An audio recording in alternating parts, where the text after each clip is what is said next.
નમસ્કાર દર્શક મિત્રો, અભિપ્રાય ન્યૂઝમાં તમારું સ્વાગત છે। મહુવામાં સોનલ બીચ મહોત્સવને લઈને ભવ્ય અને આકર્ષક શોભાયાત્રાનું આયોજન કરવામાં આવ્યું હતું, જેમાં પરંપરા, સંસ્કૃતિ અને ઉત્સાહનો અનોખો સંગમ જોવા મળ્યો।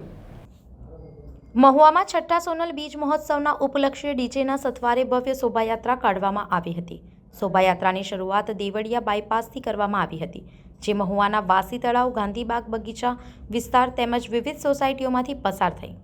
રાજુલાના કાઠી ક્ષત્રિય સમાજના આગેવાન સાગરભાઈ ડાભિયાના નેતૃત્વમાં યોજાયેલી આ શોભાયાત્રામાં એક હાથી, 25 ઘોડા, 2 રજવાડી બગ્ગી, 4 બળદગાડા, 4 વ્હીલર વાહનો સહિત વિશાળ માનવ મેદની જોડાઈ હતી।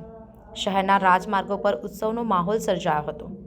મહોત્સવ અંતર્ગત આવતીકાલે 18 ડિસેમ્બરે મહાયજ્ઞ, ધર્મશાળા તેમજ રાત્રિના સમયે ભવ્ય સંતવાણી કાર્યક્રમનું આયોજન કરવામાં આવ્યું છે। મહુવાથી સંવાદદાતા સાથે અભિપ્રાય ન્યૂઝ, વડોદરા। આવા જ વધુ સમાચારો જોવા માટે સબસ્ક્રાઇબ કરો અમારી યુટ્યુબ ચેનલને અને જોડાયેલા રહો ફેસબુક, ઇન્સ્ટાગ્રામ અને ટ્વિટર પર।